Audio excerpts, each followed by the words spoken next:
Welcome to the Andy Beshear Podcast. The podcast is available for download on all major platforms, but please follow our YouTube station at Andy Beshear Podcast.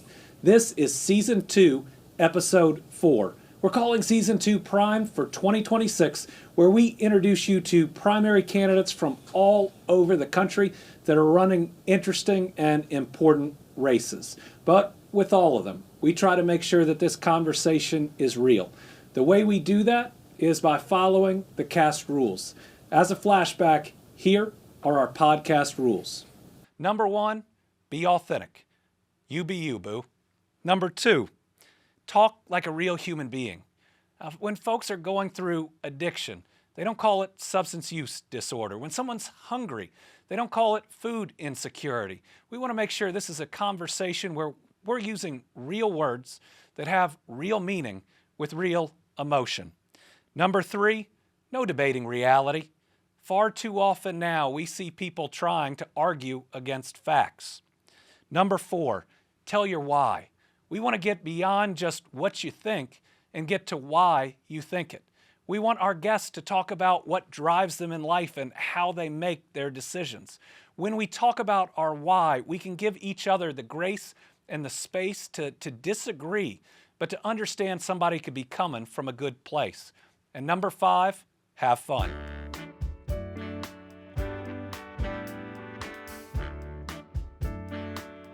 This week, our guest is Beau Bayh. He is an attorney and public servant with a background in law, policy, and international affairs. A former Marine, he has worked across government and the private sector. Bayh is known for a pragmatic approach to public service and a focus on strengthening democratic institutions at home and abroad. Beau is running for Secretary of State in Indiana as a Democrat. Welcome to the show. Thank you, Governor. Appreciate it, John. Welcome. Thank you. So you are here at an exciting time. And by the way, thanks for being here in person, meaning that if people are watching us on YouTube, they see us all here in studio together. But you just came off of huge news. Democrat running for Secretary of State in Indiana.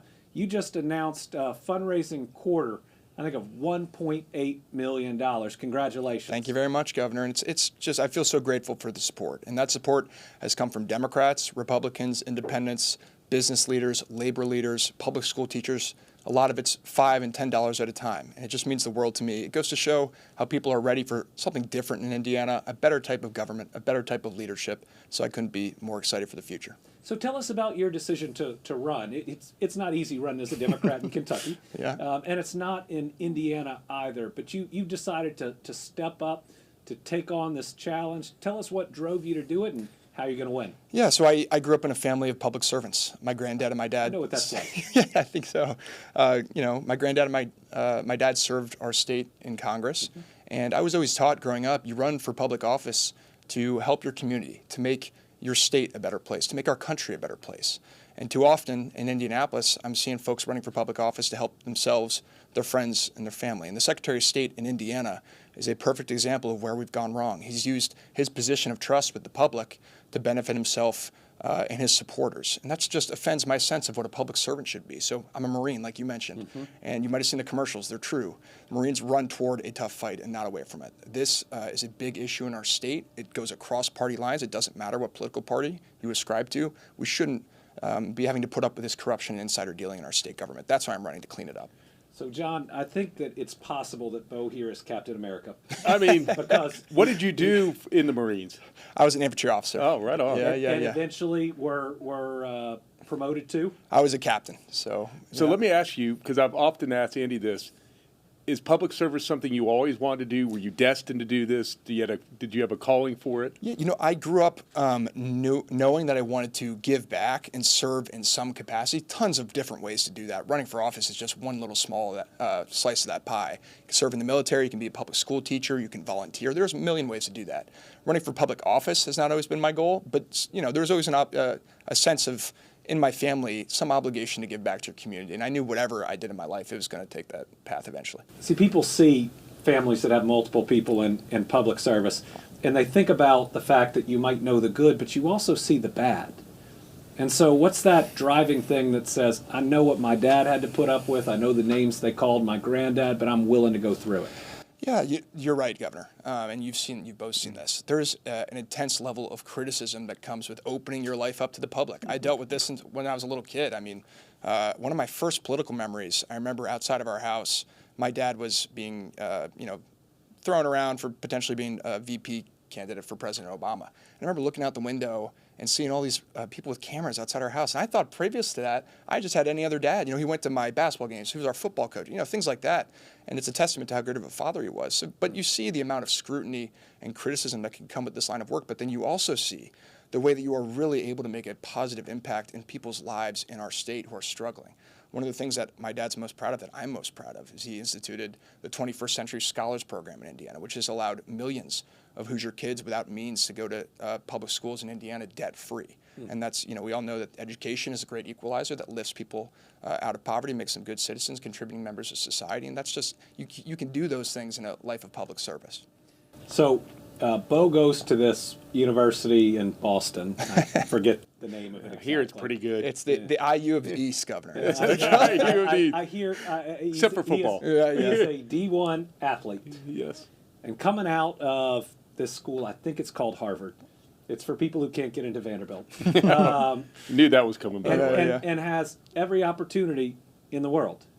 Yet you join the Marines. Talk about your decision.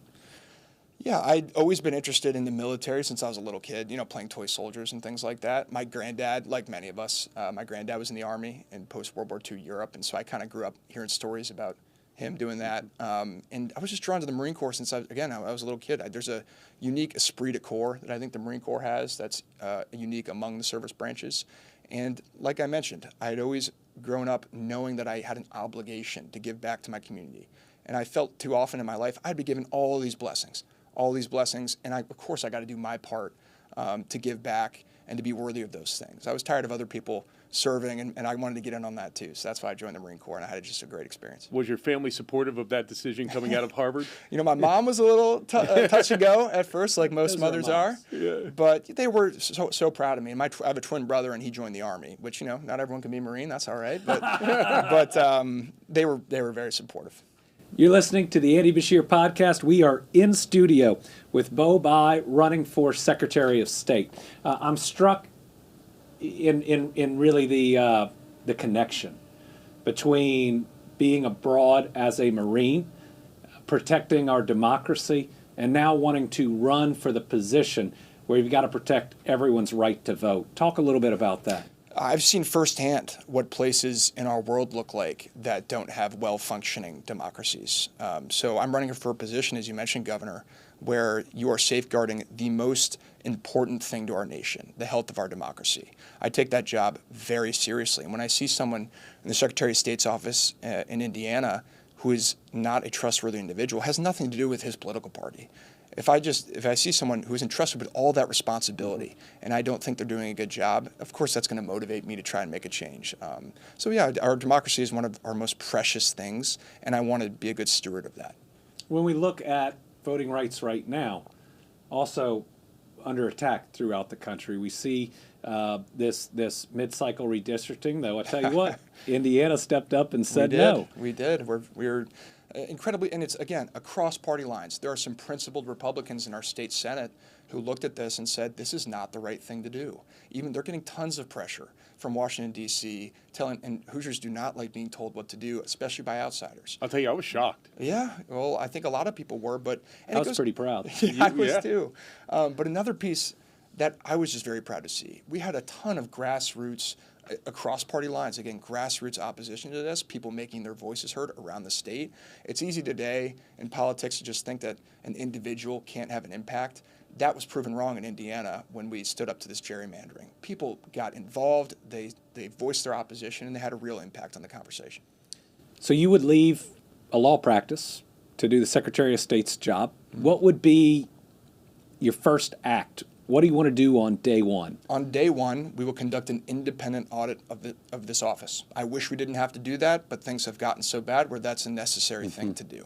Wow. The Secretary of State of Indiana, just to fill in your listeners who might not be familiar, has spent $90,000 of taxpayer money on a luxury SUV because he wants to drive around our state and act like a celebrity. $90,000. It's a nice truck. I've seen it. Meanwhile, our public schools are closing, rural hospitals at risk. Utility bills are through the roof. Hoosiers are working 2 full-time jobs and barely making ends meet, but he's using our precious tax resources for a nice truck for himself. He's hired his family members, pays them 6-figure salaries. He's taken trips all over the world, won't disclose the purpose of the travel or who's paying for it. He's given out millions of dollars in no-bid contracts to his largest campaign donors.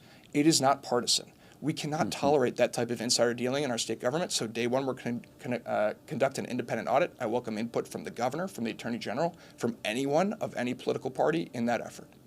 Well, and especially, as you say, when people are struggling.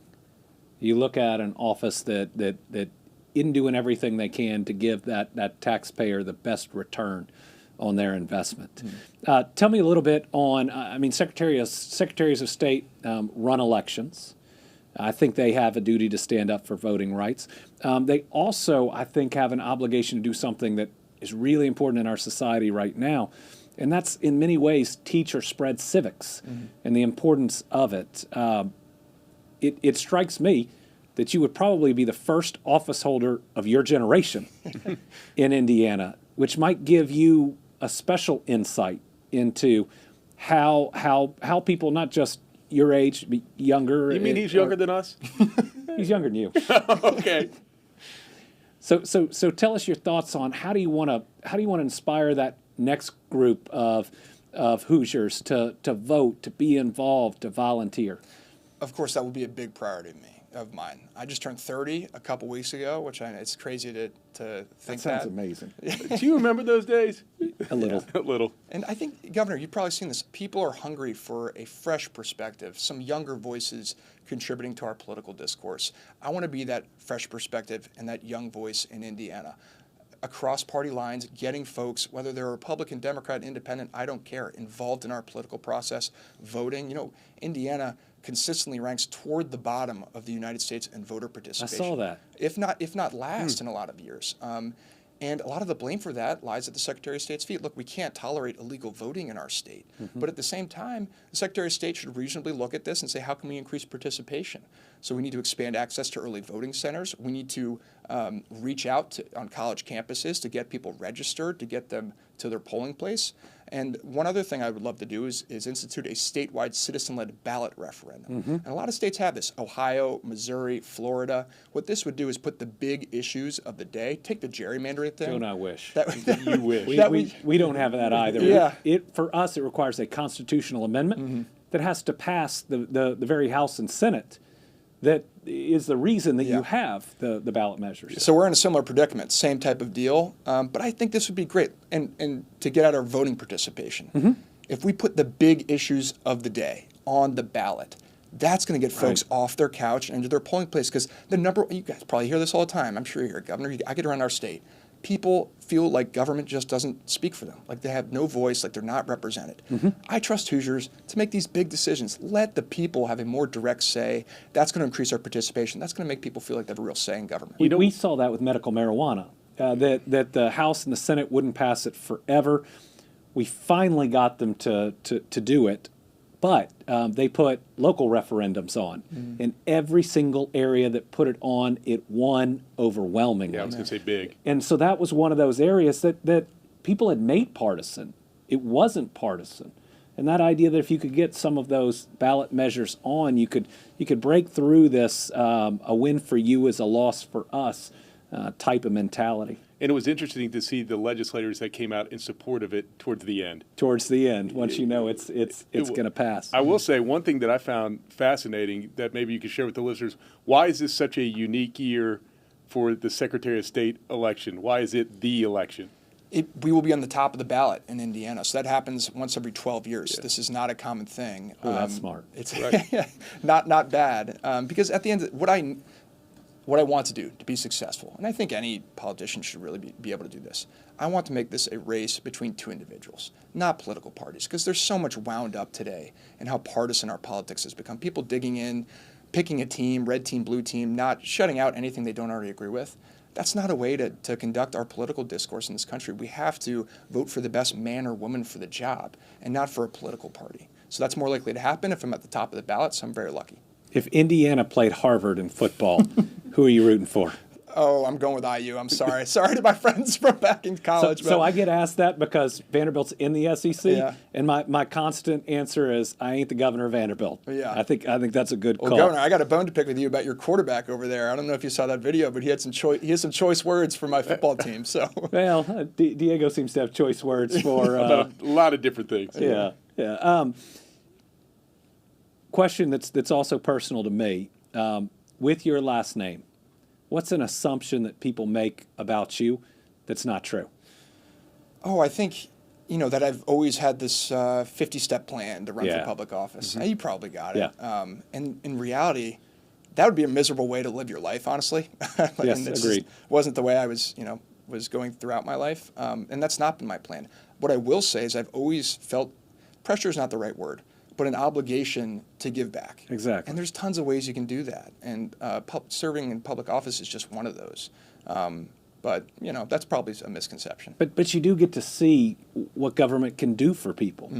When my dad was governor, I was 30 when he got elected, but when he expanded Medicaid and was able to put the ACA into practice, people couldn't get kicked off their coverage for a pre-existing condition. I met cancer patients that weren't going to get treatment at all that could and that are alive today.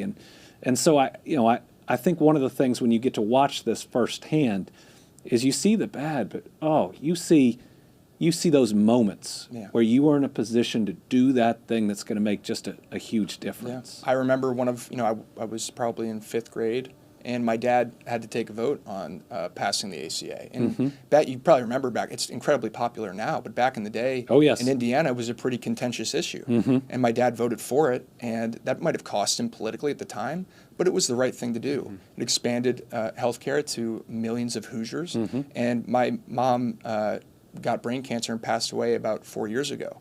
So I've seen firsthand, thank God we had good insurance, but had we not, that would have bankrupted our family. And she would not have been able to get health care because of a pre-existing condition. That was true for a lot of Hoosiers in our state, and thank God we made some progress on that front. So what's your plan for trying to bring people together? That's asking for a friend here. Now, but when you look at running as a Democrat on the top of the ticket, to win, you got to make sure you bring people together, or at least depoliticize things. How are you going to go about it? A lot of it is the way you speak to people, honestly. I know that sounds kind of inexact, and maybe there's a more... Sounds right. We talk about that a lot. Sounds right. Look, too often in our politics, we have just seen division and anger and honestly hatred at times. That is not a path forward for our country. In the Marine Corps, I was a captain, so I had a company of Marines, 200 or so Marines. We came from all different walks of life, big cities, little towns. We didn't vote the same. I mean, we had different politics. But at the end of the day, we recognized that the common mission that we had to come together to achieve was more important than any superficial difference that we may have had. We need leaders in Indiana, in Kentucky, you're one of these leaders, Governor, in our country that recognize that the things we have in common are so much more important than any of these small differences. So not demonizing someone who doesn't agree with you on every issue, assuming people are coming to the table in good faith, being able to disagree better is something you hear now. Those are all things that I'm trying to do. And we've had success getting around our state, talking to Republicans, independents, and creating a message that everyone can buy into. I was going to ask, how is the feedback from Republicans in your state when you go and meet with them? Like today, you were telling me you met with a staunch Republican. It sounds like it went well. It went well, and the feedback has been good. Because Republicans and Democrats, one of the main tenets of our message is rooting out wasteful spending and corruption in our government. It doesn't matter if you're a Democrat or Republican. We have precious tax resources. They should not be wasted on nonsense like that. So it's a message that appeals broadly. People are hungry for a better type of politics. They're done with the division and the anger that we've seen in Indiana and beyond. And so it's resonating with people. But I think what you just said is you got a chance to talk and to actually talk one-on-one. And it's hard for people to believe that you're the enemy from within. When you're actually having a conversation. I'll never forget, we were doing a fundraiser in my re-election here in Louisville, and it was enormous. I had to get out of, which is a good thing. I had to get out of the car and walk through this guy's yard to get to the right house. And he comes up and starts talking to me, and he says, well, I can't vote for you, but, and he continues, and I said, well, why? And he said a few things. He said, well, everything's so partisan. And I said, well, good jobs aren't partisan. public safety isn't partisan. Good health care isn't partisan. That's what I'm trying to do. He ended up voting for me. I might have been the first D. Maybe I'm the only. But just a chance to talk. And we always talk about it to people and not at them. And that idea that voters get to judge us when we're on the ballot. We don't get to judge voters. Our job is to go out and communicate better, to try to convince people, but ultimately, hopefully, to inspire people and give them a little hope. Yeah, I was in Randolph County, Indiana, Union City. It's actually, I think, the only city in Indiana which part of it is in Ohio and part of it is in Indiana. Yeah. So I was at the Elks Lodge. You know these dinners you go to, Yes. and some of them they're in the Elks Lodge, and Chicken. so I had to walk. Yeah, exactly. I had to walk through a bar to get to where I was speaking.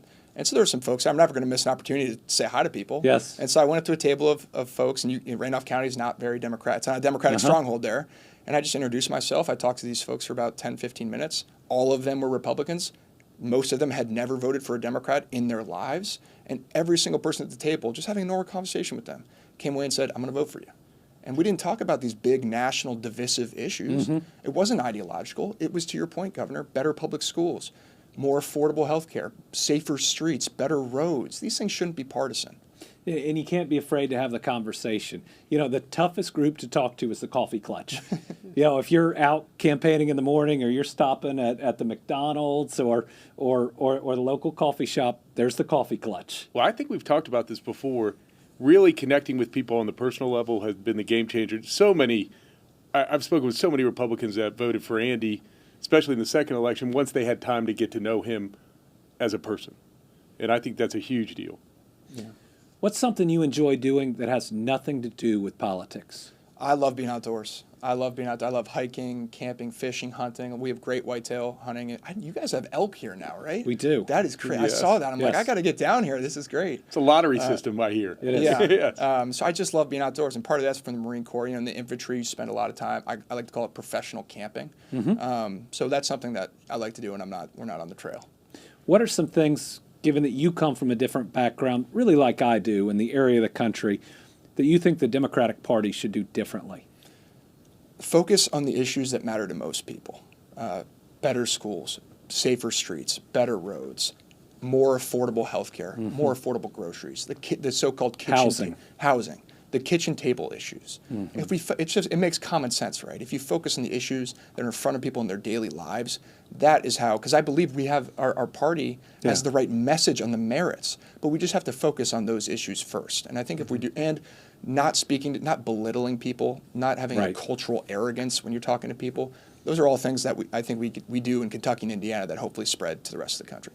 And I'm thinking right now about folks in their 30s that you know, that was the time that we could buy our first house. And now the average age of people when they can afford their first home is 40.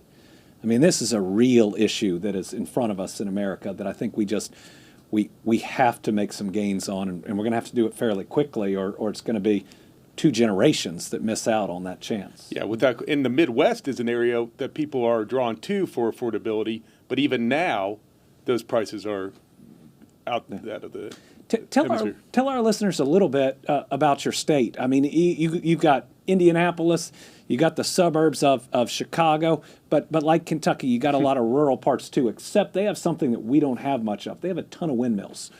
We do. So we have 92 counties in our state, and there's kind of I'd like to say a misconception about Indiana that it's just flat as a sheet of paper. The southern part of our state is a lot like Kentucky, very hilly, very pretty. Brown County, Indiana is a beautiful place. We actually get a lot of tourism from Kentucky in that part of our state. My family comes from Vigo County, which is in southwestern Indiana. My granddad was a corn and soybean farmer there. Briefly had some hogs until they got a little rowdy. My dad broke into the pen, and my grandma said they had to go. So it's just a great state. The one defining feature of our state, you know, we have different topography. We have great sports teams, but the one defining feature, the people are just amazing, and they're just humble, down to earth, kind people. Give you the shirt off their back, and it does not matter what political party they are in. They're just good people, and it's a lot like Kentucky. They're probably really happy now with his football team, don't you think? I do, except he mentioned soybean farmers that are having a rough go. They are having, and they're not very happy. But, IU's making a silver lining, I guess, for a lot of them. But, our football team has just been great. I lived in Bloomington all of last year. I was working for a federal judge there, and so I got to see firsthand the turnaround on that. It's pretty special. So you all have Colts fans in the NFL. You have Bears fans in the NFL. Yeah, there's a lot of news right now about potentially the Bears moving to Northwest Indiana.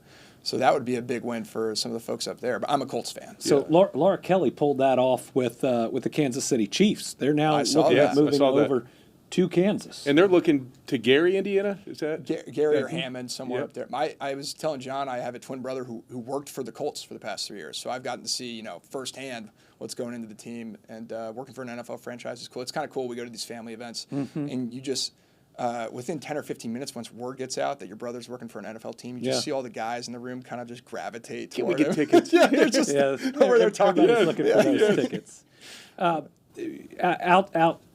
You say you like the outdoors, but what do you do when you've got like a free Friday night? What's your favorite type of restaurant? Oh, I love. We're very famous in Indiana. Fried pork tenderloin sandwiches, and it's sometimes they're comically big. I mean, you should see pictures of these things. It's like the little bun, and then the tenderloin is 80% larger. That's really good. There's some great places in Indy for those. I love to see a movie. There's a great movie theater. I live near Mass Ave in Indianapolis, which is kind of an up-and-coming area. There's a great movie theater near there, so I'll catch a movie alone sometimes, which I like. Get away from the rigors of the campaign trail. Sure. What is your leadership style? What type of leadership style would you bring in the Secretary of State's office? Yeah, in the Marine Corps, I always try to, if the people you're leading feel like you have a personal relationship with them, like you care about them, like their dad and their mom, their siblings, their hopes, their aspirations, then it's easier to lead. Then they'll give you a little bit of latitude. They'll trust you if you have to ask them to do something which is risky or potentially is uncomfortable. So in the Secretary of State's office, I plan to work with people, show them that I have a genuine interest in their daily lives, and hopefully that'll create buy-in to our program. And again, I mentioned this before, but just not being overly partisan, not being ideological. I mean, there's a misconception. Getting results. Just get things done, Governor. And sometimes I feel like people think that bipartisanship means that you're not principled. Yeah. It's not true. In fact, you can have deeply held beliefs and be a principled leader and still think that in order to get things done in divided government, you have to work with people and you have to be willing to take, to make compromise sometimes. The job of Secretary of State ought to be nonpartisan. 100%. When you look at it, all the different things you do, we talk about reaching across the aisle, but there are some things that there shouldn't be a divide. Yeah. Even an aisle on to start. It's all the things we've talked about, like good jobs, but certainly when it comes to the bedrock of our democracy, which voting is the bedrock of our democracy, we should want standards. We should want the jobs to be held by qualified people who are more focused on doing the job than owning the other side. 100%. And this is just such an important job, like we mentioned at the outset. I will be safeguarding our most vital resource, which is our democracy. It's what makes our country unique in the world. And that is a job that I will take so seriously. And when the person in there I don't think is doing so hot at it, we got to make a change. Now, when you run for a statewide office, it means you love the state. Tell us what you love about Indiana. I love the people so much. My family, my friends, my just extended family all live in Indiana. The best part about our state is the genuineness and the kindness of the people. I love the outdoors. I mentioned Brown County. Brown County is beautiful. There's some other Hoosier National Forest. We have great natural resources in our state. I love the Indy 500. You got to be a race fan in Indiana. It's the biggest. Your listeners might fact check me on this. I believe it's the biggest sporting event in the country. It draws the most people every year to Indianapolis to watch the race. And then I love our Hoosiers. Basketball, football. I love our Hoosiers. Didn't you just travel with the team somewhere? Yeah, I got to go to the Rose Bowl, and it's fun. It's probably similar in Kentucky. Indiana is kind of a small community, and so I'm walking into the game at the Rose Bowl to support our team, and I probably saw 60 people that I just knew from around our state. Say, hey, John, how are you? You just run into people, which is crazy, but just love to see. And y'all had a huge crowd. Huge crowd, and it was about 80% IU, which is just great. Especially in Georgia. I think that's what Oregon's quarterback said. Yeah. He was feeling it. So, It's great. All right, tell our listeners why they should be vested in an Indiana Secretary of State race. Yeah, so this is an important office. Safeguarding our democracy is vital, whether it happens in Indiana or elsewhere if you're not from Indiana. We got to support young leaders, and I hope to be one of these people throughout our state in whatever political party you're in, with integrity, who have a vision for the future. I'm a lawyer, and one of my legal heroes is Justice Brandeis, and he liked to call the states the laboratories of democracy. It's not uncommon for the best ideas in our country to bubble up through the state systems, and hopefully I can be leading the charge and generating some of those fresh ideas to build a better future for our country and for my state. And tell our listeners how to follow your campaign. So our website is just beaubayh.com, BEAUBAYH.com. I'm on all the social media platforms now. TikTok, we're on there, so follow along. Instagram, Twitter, whatever. So that's how you can follow. Well, Beau, thanks for joining the podcast, and best of luck. Thank you, Governor. Beau, thank Thanks, you for your John. service, and thank you for all you do. Appreciate it. Thank you.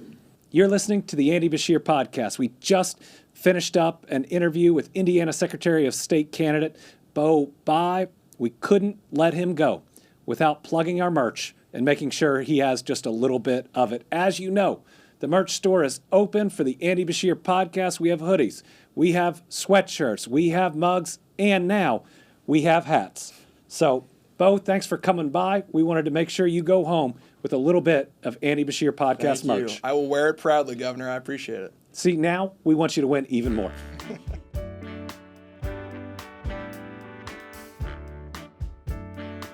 Next on the Andy Beshear Podcast is my segment called In My Kentucky Accent. It's about what's on my heart and mind this week. So this week I'm thinking about Martin Luther King Jr. Day here in the United States. This is such an important day where we recognize the past sins of this country, but also this true hero in the fight for civil rights. Hopefully we think about all the different steps that not only he, but so many brave foot soldiers took. We recognize their sacrifice, and we think about how far we've come, but also how much farther we have to go. I think it's especially important this year when we have a president and an administration that is trying to make diversity a dirty word. I'll tell you where I stand. I believe diversity is always a strength and never a weakness, that we should celebrate our differences, and it's what makes us so strong as a country. When we have people of different backgrounds and ideas all coming to the same table, we can make the best decisions. We get the best talent, and there is always room to pull up another chair. I think about Dr. King's dream, and it's everyone's kids playing on the same playground. Not telling any one or other that it was time to leave the playground, but being able to truly share it, that there is room for absolutely everyone. And the idea that our kids don't see differences, and so maybe we shouldn't either. On this day, we've got to reaffirm our commitment to do better and to be better, to recognize that history is still with us. It's still making it harder for some to achieve, and that policies out there that are about opportunity are just as important today as they were a decade ago. Let's not fall behind.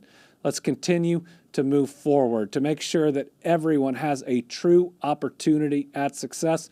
That's how I'll continue to lead, and that's how I hope all of you all will too. Thanks to Dr. King for showing us the way.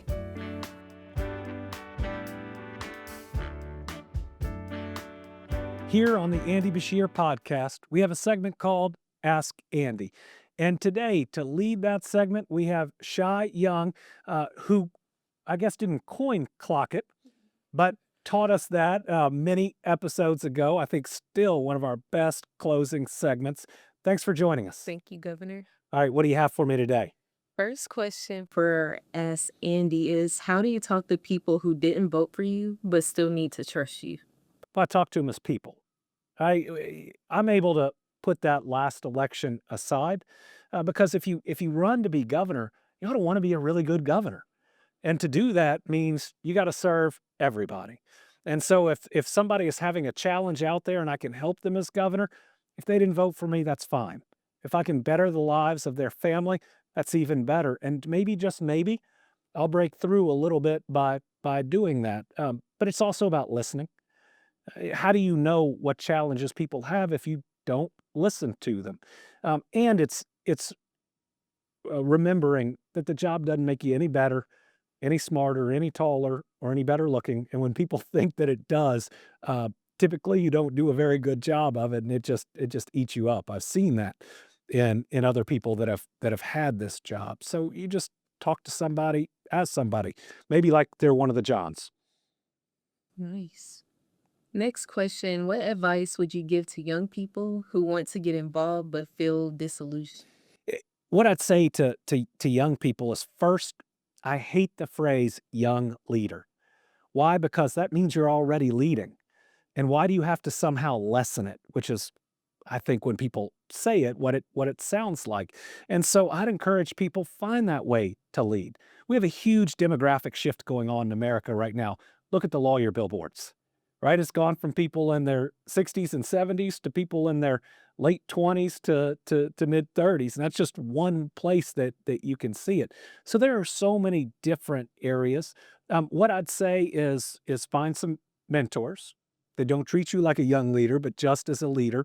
Learn as much as you can, but then also establish your own voice. And remember, if you don't like something that's going on, but you won't do anything to try to change it, I'm not sure that you have the right to complain. I certainly wake up every day in this crazy world right now, strangely feeling blessed that at least I can do something, right? At least I can speak out or speak up, or at least I can try to better someone's life over here if the president's making it tougher over there. What's a question you wish people ask you more often? Oh, well, the one they ask me about the most is probably Winnie. Wondering where she is because she is way more popular. I always love it when people ask me about my kids. You've seen me in here with them. I mean, I'm so proud. I'm so proud of all the things that they do. Uh, I love when people ask me about Kentucky and our success. The reason that I think my name is thrown around on the national level isn't just me. It's all the success we've had as a state. It's Kentucky's story. I don't remember the last time that Kentucky was talked about so positively on the national stage. Look what we've been able to do despite being Democrats and Republicans. Look at what we have been able to do to climb all the rankings for jobs and how we've been able to expand healthcare. And so I love all of that. I also love when people ask me about sports because I get to talk about something different. Like I admittedly talk about because people ask me about politics a lot, but that's that moment that they have. And so I do try to take any question that people ask me and understand that it's really important to them. And I also try to recognize that that might be the only interaction that they've ever had with a governor or with me. And I need to make sure that I make it as that they feel it's as important to me as it is to them. That's why I take all the pictures too. When you were governor and COVID hits 3 months in and you can't take pictures for a year and a half, that's a really important selfie to somebody. And I don't want to minimize that at all. I want to make sure I treat that moment with the same excitement that they do. What is, or okay, one reading. What's a Kentucky food you'll always defend? Ooh, so I love the hot brown. Um, Well-cooked fried chicken is also pretty incredible. We make really great barbecue in Kentucky, though, and that might be where I'd land on this one. So my family's from Western Kentucky, and I think Western Kentucky barbecue stacks up to the Kansas City and anywhere else. And that's could be pulled pork, it could be mutton too. What do you think? One thing for me, and I'm a vegan, but I would say like Indi's chicken or chicken Yeah. overall. Like I feel like we have some of the best chicken in the world. Do you like the hot chicken? I used to love the hot one. Uh-huh. Yeah. Is it tough to be a vegan in Kentucky? Not really. We have some good places. Okay. Have you been to Shahar? I have not. Yeah, they have like a all vegan menu, so that's like one. So that's your place. Yeah. Got it. All right, and last question. Are you running for president in 2028? I get asked that on my own podcast. Right now, my commitment is to be the best governor I can be.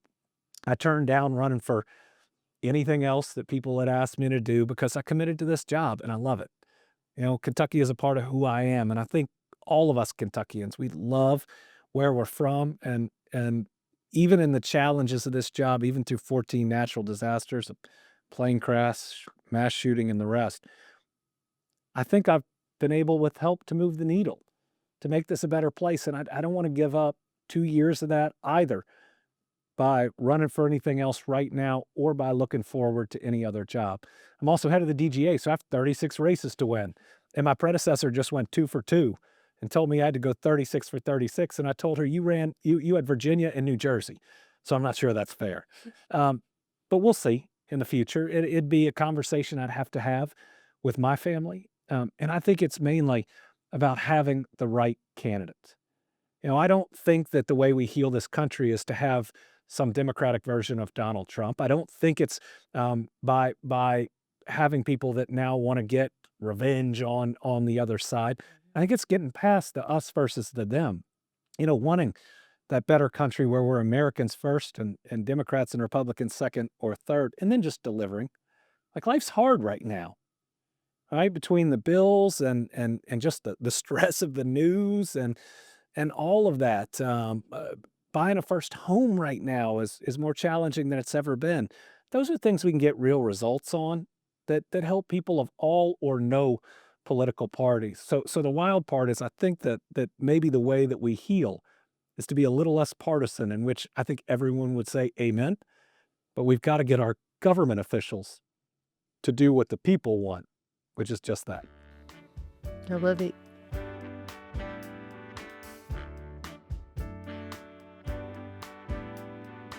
So if you'd introduce yourself and tell our listeners just a little bit about yourself. Perfect. Hi, I'm Caroline. I'm 23 years old. I grew up in Louisville, Kentucky. I graduated college in 2024 and currently work at the Houston Ballet in development and fundraising. Hi, my name is Martha. I grew up in Ethiopia and I'm 18 years old. I'm currently a freshman at U of O. Hi, my name is Enrique Calderon. I am an Ecuadorian American. My family was born and raised in Ecuador, but I was born here. I'm a senior pre-med at U of L, and I'm a medical interpreter at the Backside Center in Churchill Downs. So A story that we joke about a lot in my family is my parents grew up with like best friends who were Republicans, and they left like Mitt Romney signs in their front yard as like a joke. And like it's they like both like put the opposite candidates signs in their yards as a joke. And I feel like even just that ability to talk about politics in that capacity feels like something I don't have with my relatives who we might not agree on things, with my friends who I might not agree with. Like it is just so divisive. Like it is so divided right now. And I think that is really threatening, that idea of the American dream that I think really comes from a place of you can come from any background, you can have any belief system, and you'll be like united under this dream. But I think right now that feels really. And you know who gave that speech? Ronald Reagan.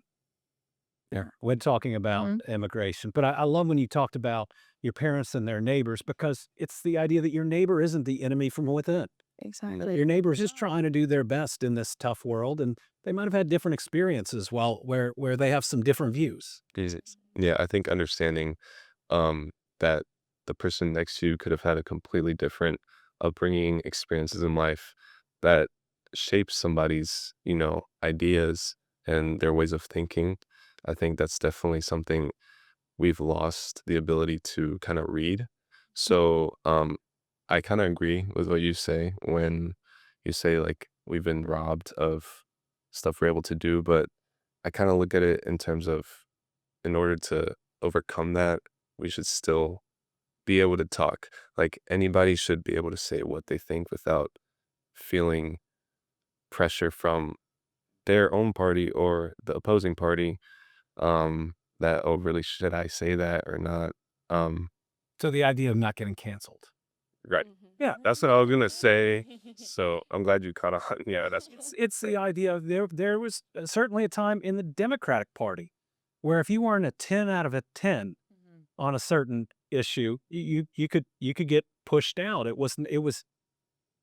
We claimed it was for inclusiveness, but it was being exclusive Yes. at that time. Now I see that on the other side. If you're not 100% with Trump all the time, every day, 24/7, Mhm. you're out. You're a rhino. You don't belong. Yeah, for sure. So I see that inclusive, exclusive starting to shift. Yeah, for sure. We're back on the Andy Beshear Podcast and our new series, Prime for 2026. We've got our second group to discuss what's going on in the world and what's on their mind. So if you all would also introduce yourself, where you're in school, anything else you think our listeners need to know about you.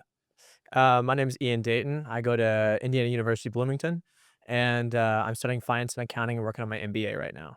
But I'll be in Louisville next summer doing audit for PwC. All right. Shout out. My name is Stella Mastropolo. I go to University of Kentucky, and I work for the SEC network up in Lexington. Hi, my name is Yashir Abadi. I go to the University of Louisville. I'm studying history and art history, and I'm currently involved with the student government there. Yeah. What is it when you are looking at a candidate for office that you look at to say, are they being real with me? Is this the real person that they are? Or is this the picture they want to paint for me while they're really somebody else? I think consistency and honesty plays a huge part in what I would look for in a candidate. And consistency in that honesty. It takes years to build up an incredible reputation, but all it takes is one mistake to tear that down. So I think it's also dangerous to have cancel culture that can absolutely destroy reputations, things like that. And in some cases, it is warranted. But again, like it takes 10 seconds to ruin a reputation and years to build it. So I think consistency and honesty are the two huge things I'm looking for. I think also the ability to handle accountability. That's a really big thing going off of cancel culture. The ability that someone has to be able to admit when they do something wrong, and they're able to admit that it has had it's had effects on themselves and the people around them. I think that is a really big quality that we can definitely start trying to value a little bit more with our officials. You all remember my mistake early in the pandemic? So early in the pandemic, when Donald Trump, by the way, on a conference call with every governor tells us to shut down the economy. That is the person who told us all. I was on it to do it. We opened up our unemployment insurance portal, and we wanted to help everybody for the months that it would take to get through, knowing this was something totally different than we'd ever been through. And somebody came to me before I did one of my updates, and they said, Governor, you're not going to believe this, but in this time we need unity. People are committing fraud. There's someone who just applied for benefits under the name Tupac Shakur. So I huffed out my chest. I walked out there and I said, I can't believe this. People shouldn't be, I think I said, can't be doing that.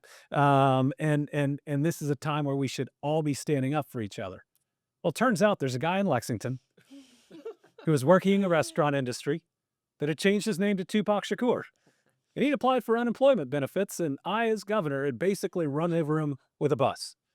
And right after I had that press conference, one of the reporters knew him.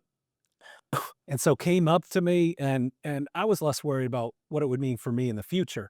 I was worried about what I just did to him, right? Because I had this at the time, we had millions of people watching. I had this pulpit, and I just, not intentionally, but I'd used it in a way that had just hurt somebody. And so I got his number and I called him that night. And I just remember telling him, there's no excuse. I could tell you the story, but this is on me. I'm your governor. I'm supposed to be better. You know what? Even that night, he showed a lot of grace. Then I had to walk out the next day and start an update, not with the number of cases, but with the fact that I was wrong about Tupac Shakur. And that is the way I made Jimmy Kimmel. But that idea, and I truly believe it, that in this time of heightened authenticity or realness, that if you make a mistake, you got to own it. That's a wrap on this episode of the Andy Beshear Podcast. We got to hear from Beau Bayh, who is running to be Secretary of State in Indiana. Talk about an impressive individual. a Harvard graduate that turns down, I guess, the big investment firm or wherever folks go, and instead joins the Marines, becomes a captain, serves his country, and is now trying to serve it once again. We had a Ask Andy segment that I hope you all enjoyed, and we'll be back next week with more primary candidates in our Prime for 2026 season. Everybody out there, stay safe, be good. Talk to you soon.